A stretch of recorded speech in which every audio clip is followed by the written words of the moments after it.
Good afternoon, everyone. My name is Chris. I was a Gen A fellow as well last year, and today I'm moderating a panel on, looking at the voice and visibility in Asia's changing social landscape. And it's going to be an interesting topic since there are so many of us here really both understand or obviously use social media every day, and we're also ingrained in the Asia landscape in many ways through our work. And social media evidently has reshaped our the way we learn, connect with people, and engage with one another. And nowhere this is really visible in Asia. But the thing is that conventional wisdom is that Asia is a monolith, and most of us here understand that it's not. And this is really evident when you look at the social media landscape in Asia. Here you have different platforms. Mainly, they're all Western-made platforms: Facebook, Instagram, Snapchat, Twitter, and the number of the users here are, it's a lot, but already excludes China. But when we look at China, they even have more different platforms. Douyin, which also, if you look at the geopolitical landscape and the firm kind of battle between who gets to own the TikTok in the U.S. That's another evidence of different, social media landscape. They also have WeChat. And just to, quick show of hands, who here has WeChat, Instagram, and Facebook in their phones installed right now? Perfect. Huh? All three at the same time. Or have you downloaded it before? Perfect, because that really represents that even your phone understands that, social media in Asia is fragmented. You understand if you go to China, you cannot really use Instagram unless you use VPN. So there's so many restrictions. And given that it's more, the ecosystem there is really fast evolving and it's really deeply entangled with geopolitics, commerce, and culture, it is really understand for us to, dig deep into this issue. And lucky enough, we have three wonderful experts here who really understand in many ways through their experience, and who will help us clear up bringing their unique perspective and how social media landscape is shaping or being reshaped by geopolitics, business, and cultural understanding in Asia. So first, we have Simon Stocker, who was a 2024 Gen A Fellow. He currently works as a researcher at Avenue Suisse. And also joining us is Amy Weng, who's currently part of the Gen A 2025 cohort. She's also an entrepreneur and works as a supporting Swiss companies in her company called Think East, helping connect companies in Switzerland with China through brand and digital marketing strategies, and also helping them promote cultural understanding, collaboration between two different markets. And lastly, we're also joined by Lechbinska, who's also a gallerist and art historian. And through her work, she's helping to foster a cultural bridge for East Asian contemporary art in Switzerland. And she's also the founder of the Lechbinska Gallery next door to Asia Society office. And that gallery serves some kind of like a platform to showcase diverse work and connecting collectors with art, with artists. So given that I've kind of introduced the macro level here, and we will start with the geopolitics, the whole grand scheme of things, and starting with Simon. We already discussed that. That this kind of landscape, and just looking at social media, you have different kinds of like platforms that are being used. And how do you think Asia's changing fragmented social landscape and evolving digital ecosystems reflect the broader geopolitics in China, regarding regional events on TikTok and how different countries have different platforms? Yeah, thank you, and good afternoon, everyone. Actually, I'm the least qualified person, certainly after this vote, to talk with you about social media. I don't even have Facebook or Instagram, but maybe that also gives me the most objective perspective here. I think it's clear that the whole digital ecosystem has become a theater for geopolitical competition rivalry, but also cooperation. And social media, who is just a part of this landscape, is kind of instrument, but also battleground at the same time. And as this map behind me shows a bit, yeah, I mean, I could make myself a very easy task and saying, look, we have just a fragmented world here. We have sort of 3 blocks. We have a China-aligned system, we have a US-aligned, and we have the Southeast Asian states who are sort of like hedging between the 2 blocks. We have these regional TikTok banks, like in India, like 5 years ago. And yeah, and that would make already an answer. But the situation at the moment is very dynamic, and moving very fast. And I think we need a bit another framework than this very static view on the map. And I think that an economic security view actually applies best here. So what do I mean by economic security? It means actually that we're currently like looking at economic interdependence more and more as a vulnerability and not anymore as an asset actually. That's not only true for goods, like actually putting tariffs on goods, that's a bit 19th century. So the good mercantilists of the 21st century, actually they work with data, they work in services.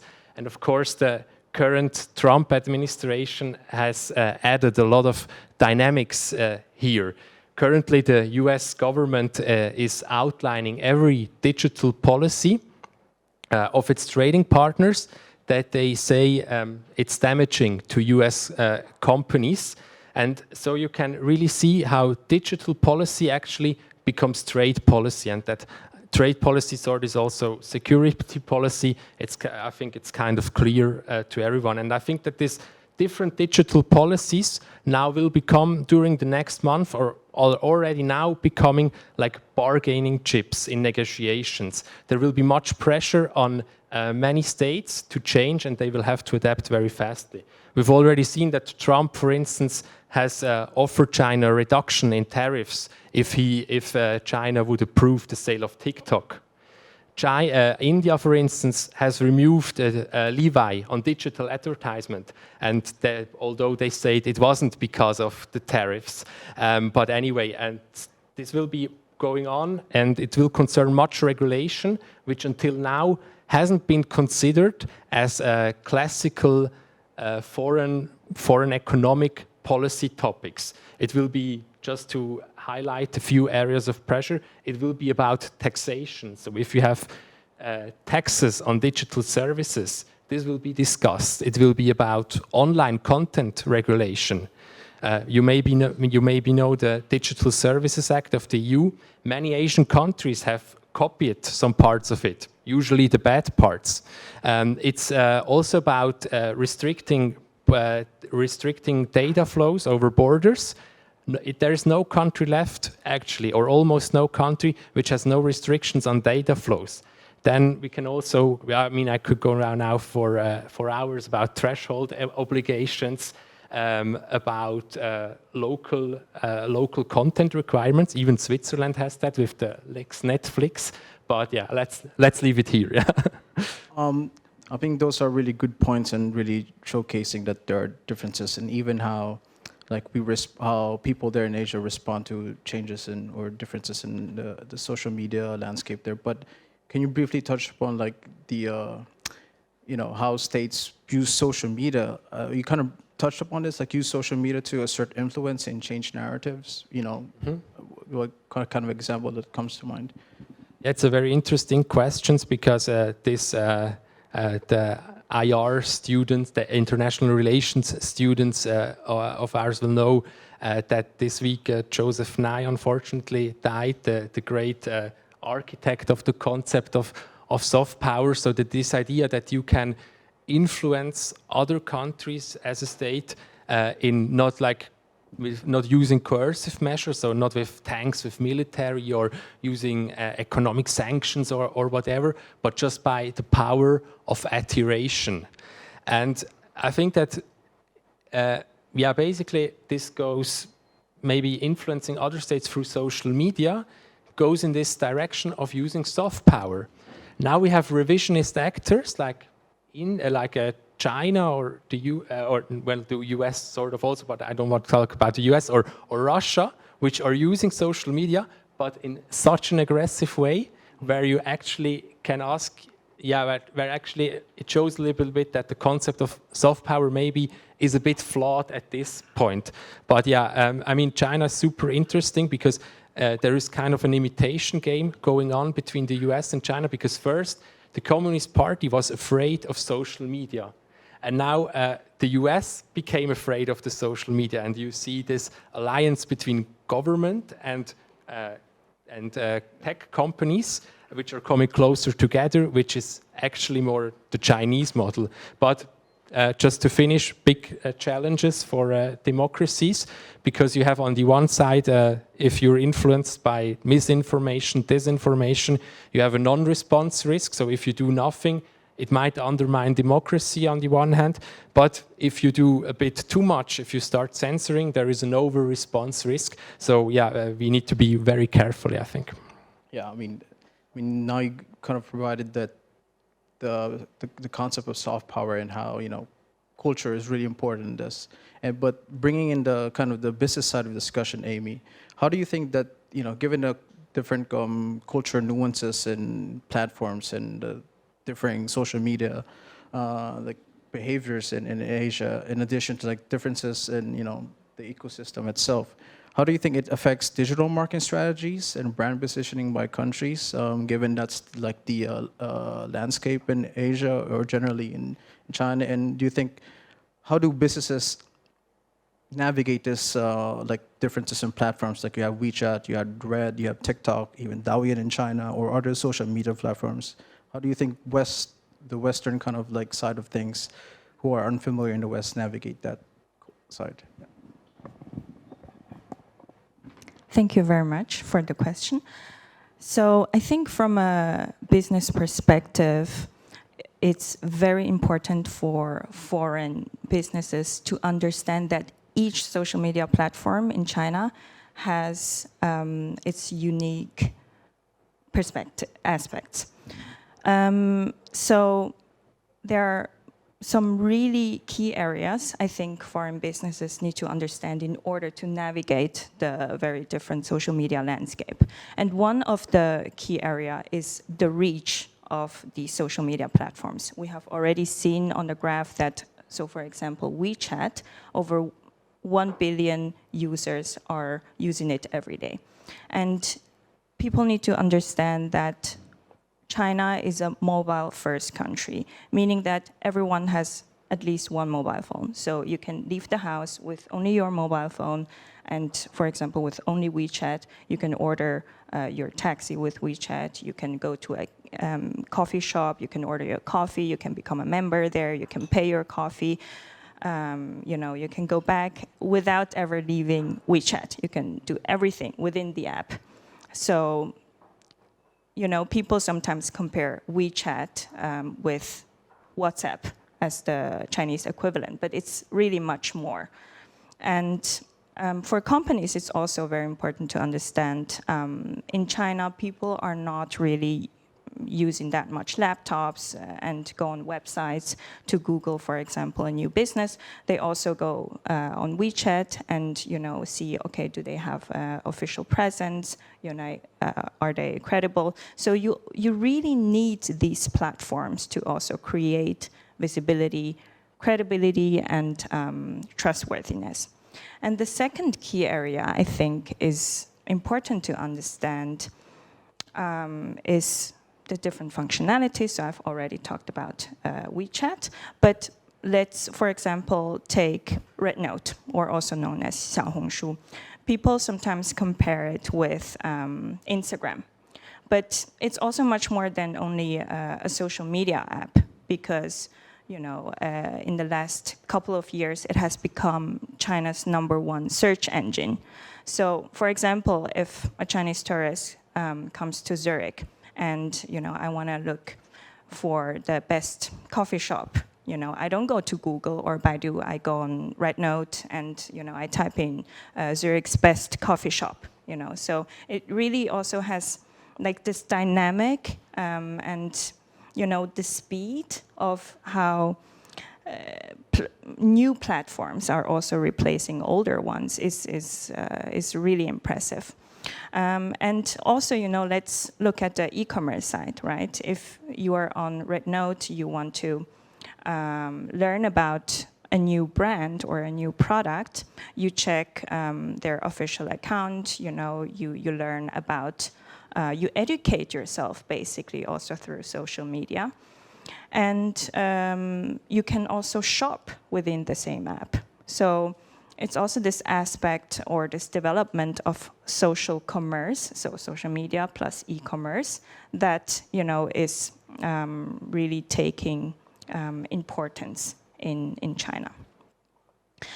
And I think third key area that foreign businesses really need to understand is who is your target audience and on which platform do you reach them, right? So I've mentioned everyone uses WeChat, so it's important, for example, for a bigger brand to, have an official presence as well, and to have visibility. But for example, if you want to reach female consumers, look at RedNote, because over 70% of RedNote users are female. They are urban citizens. They are mostly, millennials. So, also know the target audience of these platforms. So I think it really comes down to, for foreign businesses, if you want to reach your audience, you need to know where they are, what apps they use, and how you can reach them and what stories you want to tell them, basically to also build your community.